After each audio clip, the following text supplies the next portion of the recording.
मेंढक और चूहा की कहानी। बहुत समय पहले की बात है। किसी घने जंगल में एक छोटा सा जलाशय था।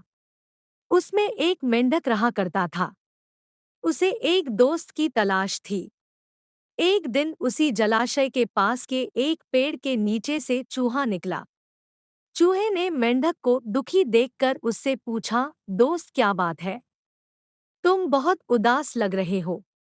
मेंढक ने कहा, मेरा कोई दोस्त नहीं है जिससे मैं ढेर सारी बातें कर सकूं या अपना सुख दुख बताऊं। इतना सुनते ही चूहे ने उछलते हुए जवाब दिया, अरे, आज से तुम मुझे अपना दोस्त समझो। मैं तुम्हारे साथ हर वक्त रहूंगा।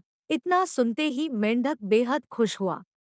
दोस्ती होते ही दोनों घंटों एक दूसरे से बातें करने लगे।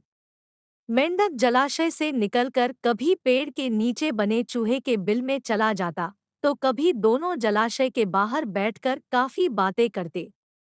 दोनों के बीच की दोस्ती दिनोंदिन काफी गहरी होती गई।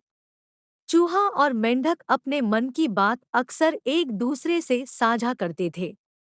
होते होते मेंढक के मन में हुआ कि मैं तो अक्सर चूहे के बिल में उससे बातें करने जाता हूँ, लेकिन चूहा मेरे जलाशय में कभी नहीं आता। ये सोचते सोचते चूहे को पानी में लाने की मेंढक को एक तरकीब सूझी।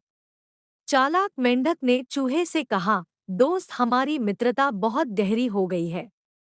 अब हमें कुछ ऐसा करना चाहिए जिससे एक दूसरों की याद आते ही हमें आभास हो जाए। चूहे ने हामी भरते हुए कहा, हाँ जरूर, लेकिन हम ऐसा करेंगे क्या? दुष्ट मेंढक फटाक से बोला, एक रस्सी से तुम्हारी पूंछ और मेरा एक बार पैर बांध दिया जाए, तो जैसे ही हमें एक दूसरे की याद आएगी तो हम उसे खींच लेंगे, जिससे हमें पता चल जाएगा। चूहे को मेंढक के छल का जरा भी अंदाजा नहीं था, इसलिए भोला चूहा एकदम इसके लिए राजी हो गया।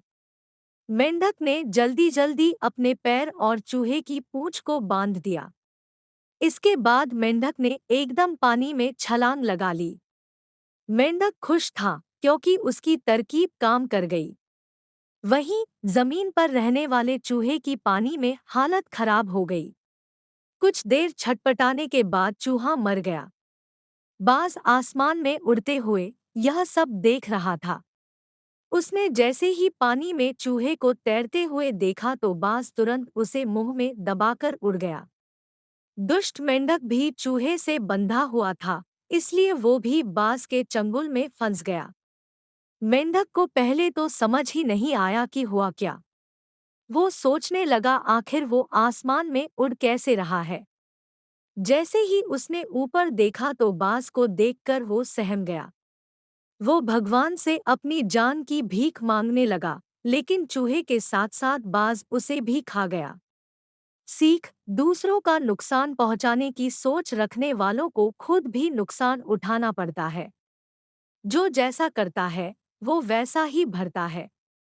इसलिए बच्चों, दुष्ट लोगों से दोस्ती नहीं करनी चाहिए और हर किसी की हाँ में हाँ नहीं मिलानी चाहिए, बल्कि अपनी बुद्धि का भी प्रयोग करना चाहिए। उम्मीद है आपको कहानी पसंद आई होगी। अगर कहानी पसंद आई तो लाइक और शेयर करें और ऐसी इंटरेस्टिंग कहानियाँ सुनने के लिए चैनल को सब्सक्राइब करें।